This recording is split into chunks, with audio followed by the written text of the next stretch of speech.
ప్రియరక్షకుడైన యేసుక్రీస్తు వారి పరిశుద్ధమైన నామంలో తండ్రి అయిన దేవాది దేవునికి నిత్యము స్తుతియు స్తోత్రములు, మహిమయు ఘనతయు ప్రభావములు యుగయుగములు ప్రభునకెచ్చెలునుగాక. ఆత్మీయులారా, బాగున్నారా? దేవుని మహాకృప వలన మనం మరొకసారి దేవుని వాక్యము కొరకు కనిపెట్టి దేవుని మాటలు ధ్యానం చేసే భాగ్యాన్ని ప్రభువారు మనకు అనుగ్రహించినారు. చిన్న ప్రార్థన చేసుకుని వాక్య ధ్యానంలోనికి మనం వెళ్ళదాము. ప్రేమ కలిగిన తండ్రి, కృప కలిగిన దేవా, స్తోత్రాలు. పరిశుద్ధుడు అయిన మా తండ్రి, ఈ సమయంలో మరొక పర్యాయము మీ కృపాసనం మీదకు వస్తున్నాము. మీ కల్వరి హస్తాన్ని మాపై చాపండి ప్రభువా. శ్రేష్టమగు ప్రతి దీవెనయు తండ్రి జ్యోతిర్మైన ద్వారా అనుగ్రహించబడనని మా పూర్వీకుల ద్వారా మాట్లాడిన తండ్రి, ఈ సమయంలో మీ సముఖమున మేము కనిపెట్టుచుండగా మీ ఆత్మచేత మమ్మల్ని దర్శించి మీ హృదయంలో మేమేమై ఉన్నామో, మా పట్ల మీరే ఉన్నతమైన ఉద్దేశాన్ని కలిగి ఉన్నారు, ఆ దైవ సంకల్పం అంతటిని వెల్లడి చేసి తద్వారా సర్వ సమస్త స్తుతి, మహిమ, ఘనత, ప్రభావాలు మీరే పొందుకొనమని మీ దాసుడనైనా నన్ను మరుగు చేసి మీ స్వరాన్ని వినిపింపచేయమని యేసయ్య నామంలోనికి ప్రార్థించిన మనవులన్నీ పొంది ఉన్నామని నమ్ముచున్నాం మా పరమ తండ్రి. ఆమేన్. దేవుని నామానికి స్తోత్రం. ఆత్మీయులారా, నేటి దిన వాక్య భాగమై మత్తయి సువర్తమానము 17వ అధ్యాయము 21లో ఉన్న వాక్యాన్ని నేను చదువుచున్నాను. కొన్ని మాటలను శ్రద్ధగా మీరు కూడా మీ యొద్దనున్న పరిశుద్ధ వేద గ్రంథాన్ని తెరచి ఈ మాటలు అలాగ ఉన్నవో లేవో మీరు కూడా చూసి మాటలు వినాలని ప్రభువు పేరట మనం చేస్తున్నాను.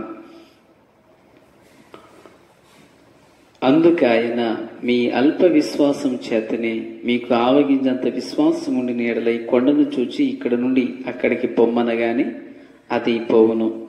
మీకు అసాధ్యమైనది ఏదియూ నుండదని నిశ్చయముగా మీతో చెప్పుచున్నానని వారితో అనెను. దేవునికి స్తోత్రం. ఆత్మీయులారా, ఈ వాక్య భాగంలో యేసుక్రీస్తు ప్రభుల వారు తన యొద్దనున్నటువంటి శిష్యులతో ఈ మాట చెప్పుచున్నారు. మీకు అసాధ్యమైనది ఏదియూ నుండదు. ఎప్పుడు ఈ మాట చెప్పారు?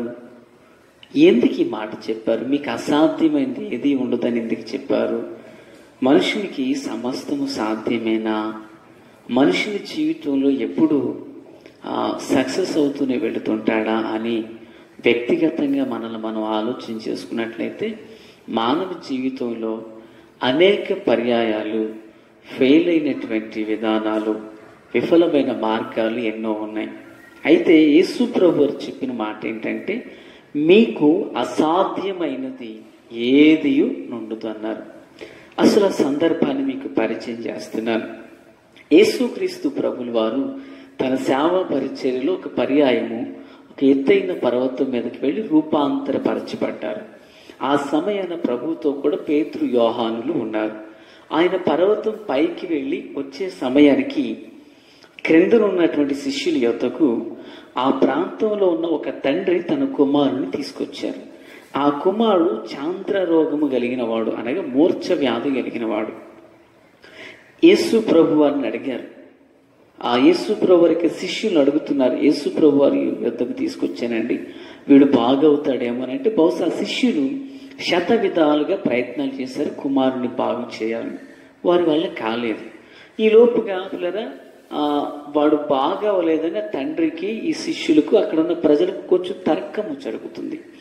ఈ లోపల ప్రభు వారు పర్వతం పై నుండి దిగి వస్తూ ఉన్నారు. ప్రభువును చూడగానే వీళ్ళందరూ ప్రభు యొద్దకు వెళ్ళారు. ఈ తండ్రి కూడా వెళ్ళారు. తండ్రి అడుగుతున్నాడు, అయ్యా వీడు నా కుమారుడు, అనేక సంవత్సరాలుగా వీడు బలహీనంగా ఉన్నాడు, వీడు బాగవుతాడేమోనని ఈ శిష్యుల యొద్దకు తీసుకొచ్చాను, వారి వల్ల కాలేదు అన్నాడు. అప్పుడు యేసు ప్రభు వారు అన్నారు, పిల్లరా, మరి ఇవే మాటలు మత్తయి సువార్తలో మనం చదివినటువంటి సందర్భం మార్కు సువార్తలో కూడా రాయబడి ఉన్నది. అది 9వ అధ్యాయం, మార్కు సువార్త 9వ అధ్యాయం 19వ వాక్యం. ఈ తండ్రి ఎప్పుడైతే మరి నీ శిష్యుల యొద్దకు తీసుకువచ్చాను వారి వల్ల కాలేదని ఎప్పుడైతే అన్నాడు, యేసు ప్రభు వారు అతనికి సమాధానాన్ని అక్కడున్న ప్రజలకి మాట చెప్పుచున్నారు. అందుకు ఆయన, విశ్వాసము లేని తరము వారిలారా, నేను ఎంతకాలము మీతో నుందును, ఎంతవరకు మిమ్మును సహింతును అని వారితో అని ఆ కుమారుని తండ్రికి వాడిని తీసుకురండి అని చెప్పారు.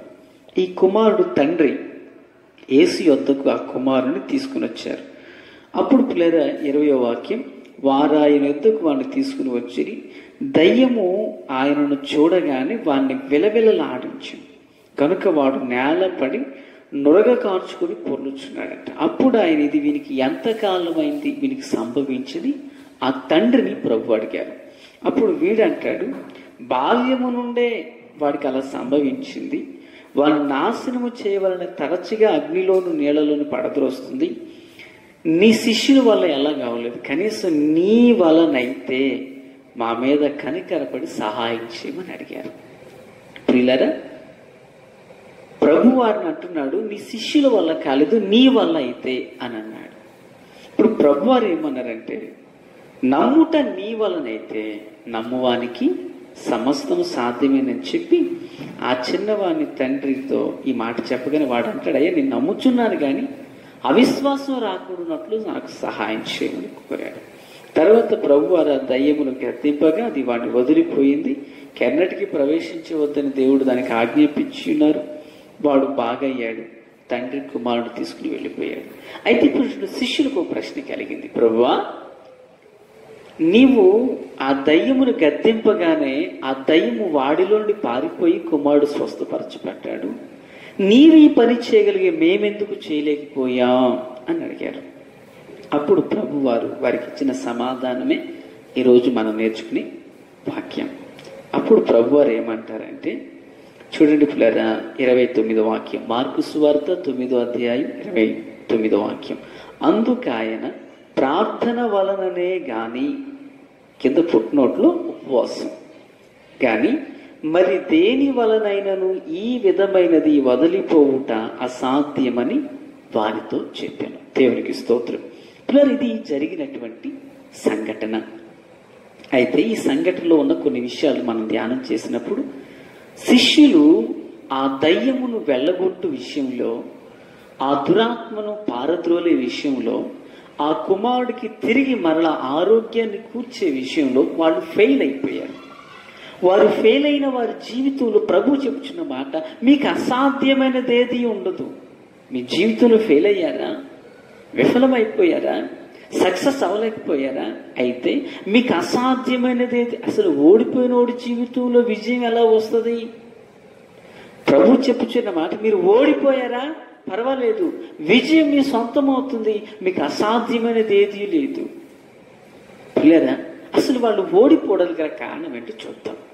వాళ్ళు ఓడిపోవడం గల కారణం ఏంటి? ఆ దురాత్మను ఆ పారద్రోల లేకపోవడం గల కారణం ఏంటంటే, యేసు ప్రభు వారు శిఖరం మీద నుండి దిగివచ్చుచున్న సమయంలో మరి అక్కడ జరుగుతున్న ఆ వాదాన్ని చూసినప్పుడు ఈ శిష్యులు ఆ తండ్రి మాట్లాడుతున్నారు, ఇదిగో నీ శిష్యుల యొద్దకు ఈ కుమారుడు తీసుకొచ్చినయ్యా, కానీ వాడు బాగోలేదన్నారు. అప్పుడు ప్రభు చెప్పిన మాట ఏంటి?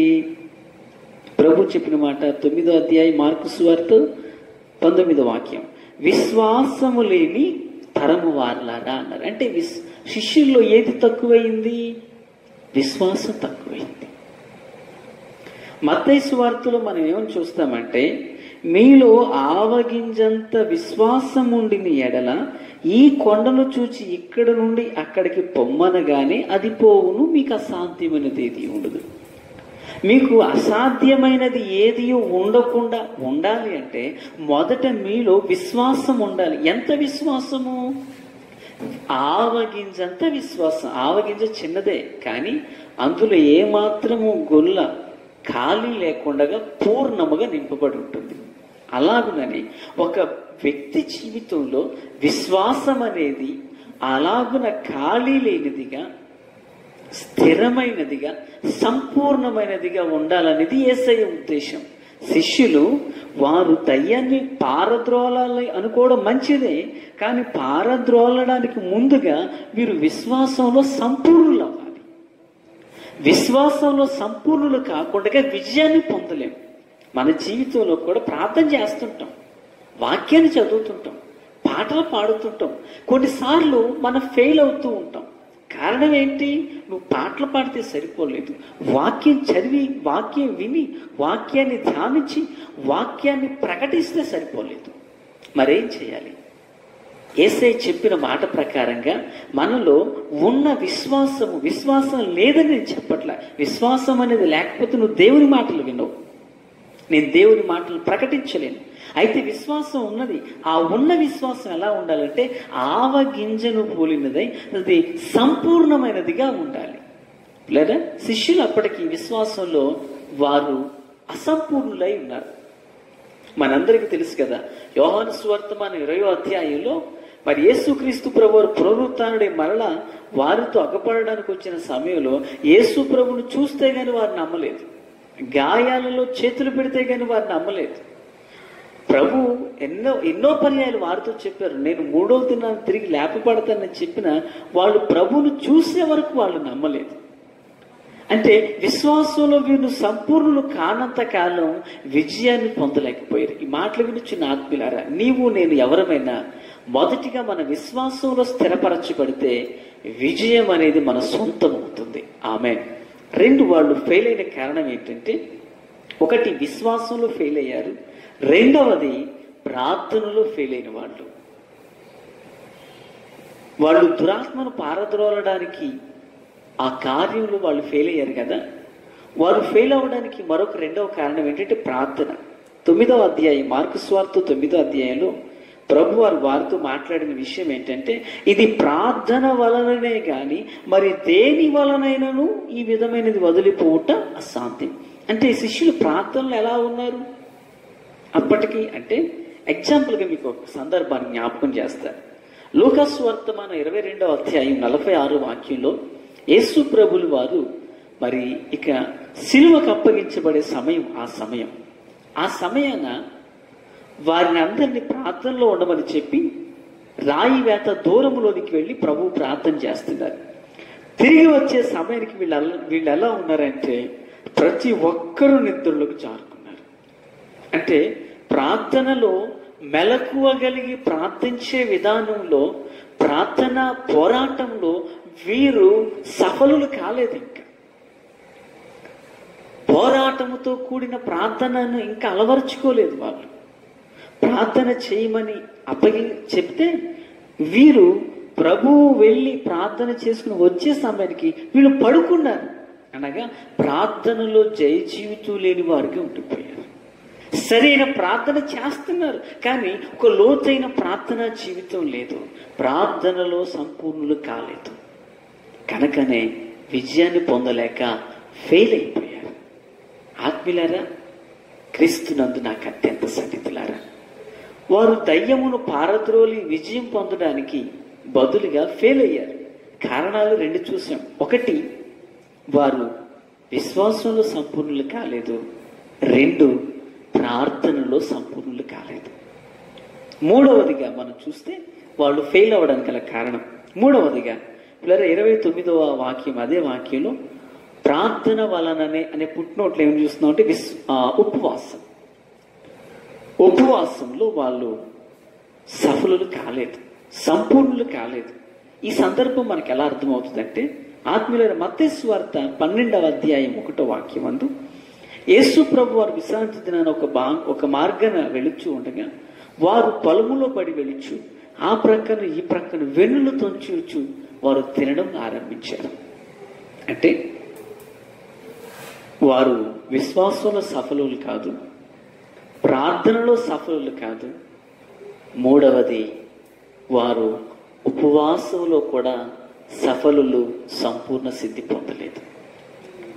ఈ 3 విషయాలలో వారు సంపూర్ణం కాలేదు కనుక అపవాదిని లేక దురాత్మైన సైతాను తరిమే విషయంలో వాళ్ళు ఓడిపోయారు. వారు ఓడిపోవడానికి కారణం ఏంటంటే సఫలం కాకపోవడమే. సంపూర్ణులు కాకపోవడమే. ఎందులో సంపూర్ణులు కాలేదు? విశ్వాసంలో సంపూర్ణత లేదు, ప్రార్థనలో సంపూర్ణత లేదు, ప్రియులారా ఉపవాసంలో సంపూర్ణత లేదు. కనుకనే వారు అపజయాన్ని పొందరు. ఈ మాటలు వినిచిన ఆత్మీయులారా, బహుశా నీ జీవితంలో నువ్వు ఫెయిల్ అవ్వడానికి, తలపెట్టిన కార్యం జరగకపోవడానికి, వెళ్ళిన మార్గం సఫలమవ్వకపోవడానికి, ఉద్దేశించినటువంటి పని ఇంకా సంపూర్తి కాకుండా మధ్యలో నిలిపివేయబడడానికి, నువ్వు తలపెట్టిన ఉద్యోగం నువ్వు పొందలేకపోవడానికి, తలంచిన కార్యక్రమం ఆశీర్వాదకరంగా ముగించబడకపోవడానికి, ప్రారంభించిన ఇంటి పని మధ్యలోనే ఆగిపోవడానికి బహుశా ఏ కారణాలు ఉన్నాయో ఒకసారి ఆలోచన చేయగలిగావా? నిన్ను నీవు నిందించుకోకు. సమస్య ఎక్కడుందో గ్రహించి, సంపూర్ణ ఏ విషయంలో కాలేదో గుర్తిరిగి వాటిని మనం సరిచేసుకోగలిగినట్లయితే, నా యేసయ్య శిష్యులతో చెప్పిన మాట, నీకు అసాధ్యమైనది ఏది ఉండదు. ఆమేన్. నాకు అసాధ్యమైనది ఏది ఉండదు. మనకు గుర్తుండాలి, పాత నిబంధన గ్రంథంలో దైవ భక్తుడైన యెహోషువ ఉంటాడు. అప్పటికి యోర్దాను దాటారు, ఎరుకోను దాటారు, ఎరుకో మహాపట్టణాన్ని దాటారు. దాటిన తర్వాత హాయి చిన్న పట్టణం ఉంటుంది. ఆ చిన్న పట్టణం మీదకి ఎంతమంది 6 లక్షల కాలుబలకి వెళ్ళడం, ఎంతమంది అలసిపోవడం ఎందుకండి? యెహోషువ గారు మీరు ఇలా రెస్ట్ తీసుకోండి, యజమానుడా మేమెళ్ళి యుద్ధం చేసి వస్తామని 3,000 మంది వెళ్తారు. అయితే పిల్లరా 3,000 మంది వెళ్ళారు, కానీ ఆకాను చేసిన ఒక బలహీనమైన కార్యాన్ని బట్టి 36 మంది చనిపోయారు. అక్కడ యెహోషువ బట్టలు చిప్పుకుంటాడండి. 3,000 మందిలో 36 మంది చనిపోతే మిగిలిన వారందరూ కూడా ప్రాణభయంతో పరుగులు పెట్టుకుని వచ్చేసారు. ఇశ్రాయేలుకి అప్పటి వరకు పిల్లరా ఎదురు లేదు. నా పిల్లరా సముద్రం కానీ, నదులు కానీ, పట్టణాలు కానీ, వాళ్ళు అడుగు వేసి ముందుకు వెళ్ళడమే కానీ వెనుదిరిగిపోయిన అనుభవాలు లేవు వారికి. యెహోషువ చాలా ఏడుస్తున్నాడు బట్టలు చింపుకొని. దేవుడు అడుగుతున్నాడు, ప్రభువా ఎందుకు మేము ఇలాగ ఫెయిల్ అయిపోయాం? యుద్ధములో జయము పొందవలసిన మేము వై ఆర్ ద ఫెయిల్, ఎందుకు మేము ఫెయిల్ అయ్యామని చాలా బాధపడుతున్నాడండి. ప్రభు చెప్పిన మాట ఎందుకు తెలుసా? యెహోషువ నువ్వెందుకు కురికిపోతుందన్న, మీరు ఫెయిల్ అవ్వడానికి గల కారణం ఏంటంటే, నా బాహుబలము తక్కువ కాలేదు, మీ సామర్థ్యం తక్కువ కాలేదు, మీ మధ్యలో ఒకడున్నాడు, వాడు ఆకాడు. వాడు చేసిన శపితమైన కార్యాన్ని బట్టి నేను మీకు సహాయం చేయలేకపోయానయా అంటాడు. పిల్లరా ఆ జరిగినటువంటి లోపాన్ని యెహోషువ సరిదిద్ది, అంటే అర్థం ఏంటి తెలుసా? ఆ శపితమైన వస్తువులు తెచ్చి వాటిని తీసివేసి ఆకారుని శిక్షించి మరల యుద్ధానికి 7వ అధ్యాయంలో ఫెయిల్ అయ్యారు. 8వ అధ్యాయంలో మరల యుద్ధానికి వెళ్ళారు. యెహోషువ గ్రంథం 8వ అధ్యాయంలో. అయితే పిల్లరా ఆశ్చర్యకరంగా జరిగిన విషయం తెలుసా?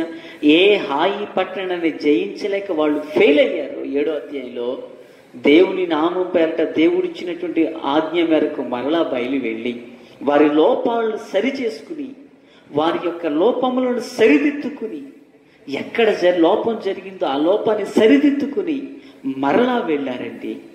రెండవసారి 8వ అధ్యాయంలో యుద్ధానికి వెళ్ళినప్పుడు ఆశ్చర్య రీతిగా హాయి పట్టణం మీద జయాన్ని పొందారు. దేవునికి స్తోత్రం. మాటలు వినిచిన ఆత్మీయులారా, నీ జీవితంలో, మన జీవితంలో నువ్వు ఎక్కడ ఫెయిల్ అయ్యావో అనేది ముఖ్యం కాదు. ఏ కారణాన్ని నువ్వు ఫెయిల్ అయ్యావో ఒక్కసారి పరిశీలన చేసుకుని మరలా దేవుని వైపునకు తిరిగినట్లయితే, ఆనాడు హాయి పట్టణం మీద యెహోషువకు విజయాన్ని కలుగజేసిన దేవుడు ఓడిపోయిన నీ జీవితంలో, నలిగిపోయిన నీ జీవితంలో, ఆగిపోయిన నీ ప్రయాణంలో, నిలిపివేయబడిన నీ పనుల విషయంలో దేవుడు మరలా నీ చేతులను బలపరచడానికి ఇష్టపడుతున్నాడు. నీకు అసాధ్యమైనది ఏది ఉండదో. నువ్వు గమనించావా? యోసేపు మనకు గుర్తు ఉన్నాడు కదా. ఏ దేశంలో బానిసగా జీవించాడో, ఏ దేశంలో నిందలు అనుభవించాడో, ఎక్కడ తన జీవితంలో ఫెయిల్ అయ్యాడో, ఆ ఫెయిల్ అయిన స్థలములోనే చక్రవర్తిగా, రాజుగా, అతడు దేశ అధ్యక్షుడిగా ఊరేగించబడ్డాడు. ఎక్కడ ఏ దేశంలో ఫెయిల్ అయి తల ఉంచాడో అదే దేశంలో తల ఎత్తుకునేవాడుగా దేవుడు తన చేసి ఉన్నాడు. ఆత్మీయులారా, క్రీస్తునందు నాకు అత్యంత సన్నిహితులారా, మోషే బాల్య దినాలలో నా పిల్లలు 3 నెలల ప్రాయములో అతడు జమ్ముపెట్టులో వేయబడి నైలు నదిలో కొట్టుకుని వెళ్ళిపోయాడండి. కానీ ఒక రోజు వచ్చింది, అదే నైలు నదిని కర్ర చేత పట్టుకుని పిల్లరా ఆ నైలు నదిని కొట్టగా అది రక్తముగా మారింది.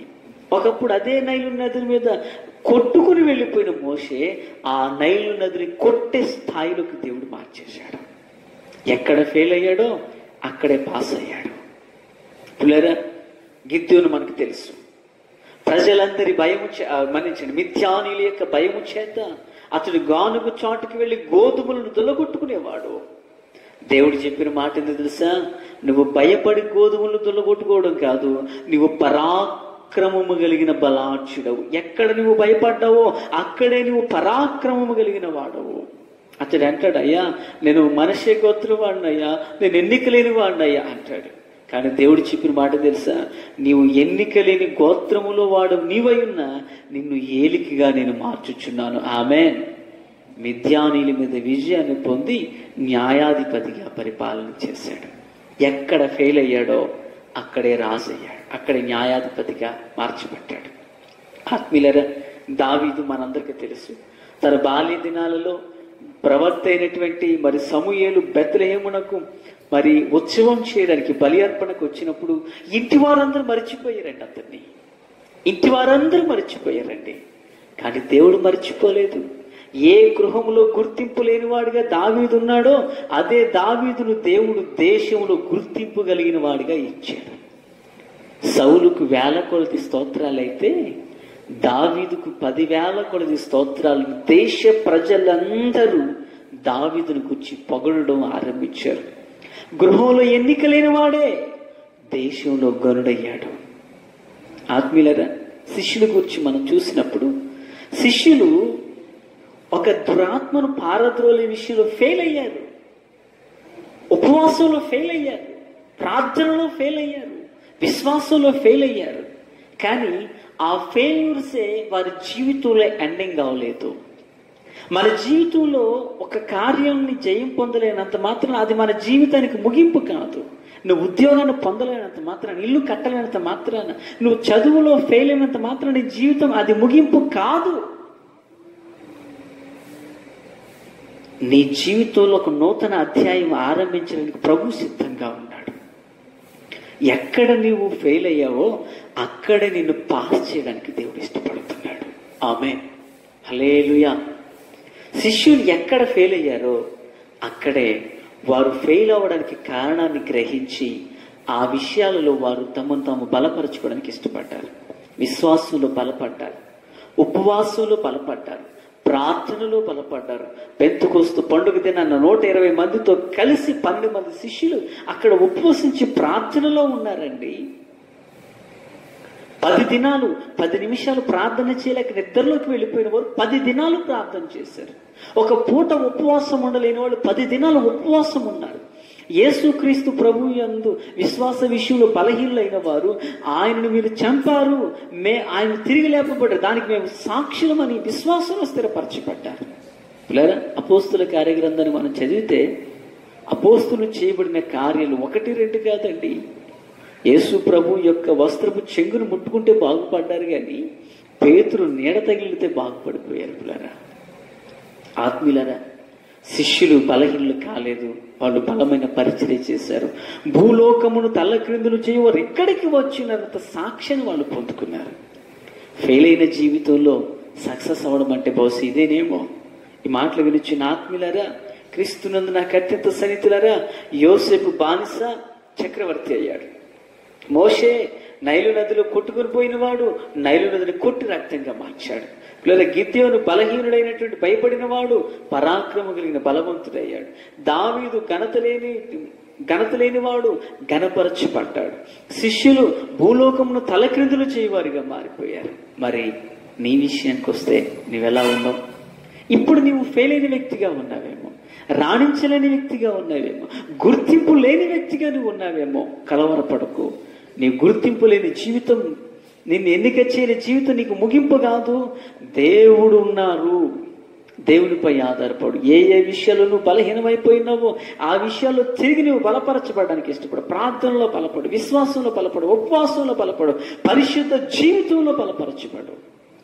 ప్రభు కార్యం చేస్తారు. బలహీనమైన నీ చేతులను బలపరుస్తాడు. నీ వేళ్ళకు యుద్ధాన్ని నేర్పిస్తాడు. ఎక్కడ నువ్వు తల వంచుకున్నావో అక్కడే నా దేవుడు నీ తలను పైకెత్తుతాడు. ఆమె బానిసను దేశ చక్రవర్తిగా చేసిన దేవుడు నీ జీవితంలో ఏ కార్యమైనా చేయడానికి ఆయన ఇష్టపడుచున్నాడు. తల వంచండి, ప్రార్థన చేసుకుందాం. మహాపరిశుద్ధుడు అయిన మా తండ్రి, జీవాధిపతి అయిన దేవా స్తోత్రాలు. అయా, విన్న ప్రతి మాట మా ప్రియులందరి హృదయాలలో మీరు ఫలభరితంగా చేయండి, ఆశీర్వాదకరంగా మార్చండి. సియోనులోని మీ హస్తాన్ని చాపండి నాయన. మీరు ఆకడ కొరకు, రాజ్యం కొరకు సిద్ధం చేయండి అయ్యా. నిశ్చయముగా ఏ ఏ విషయాల్లో నాన్న అయ్యా ఇప్పటి వరకు బలహీనులై ఉన్నారో, ఫెయిల్ అయి ఉన్నారో, ఆయా విషయాలలోని, ఆయా స్థలాలలోని, ఆయా పనులలోనే మరలా తిరిగి విజయము నొందుదురుగాక యేసునామములో. అందులకే మీ కృపను వెల్లడి చేసి మహిమ మీరు పొంది మీ కార్యాలు సఫలం చేయండి. ప్రభువా, మీరు చెప్పారు మీకు అసాధ్యమైనది ఏదీ ఉండదన్నారు. ఆ వాక్య భాగాన్ని అయ్యా, ఆ యొక్క తండ్రి, ఆ యొక్క వాగ్దానాన్ని అందరి జీవితంలో నెరవేర్పులోకి తీసుకొచ్చి మహిమ మీరు పొందమని యేసయ్య నామములో ప్రార్థించిన మనవులన్నీ పొందియున్నామని నమ్ముచున్నాం మా పరమ తండ్రి. ఆమేన్. Praise the lord.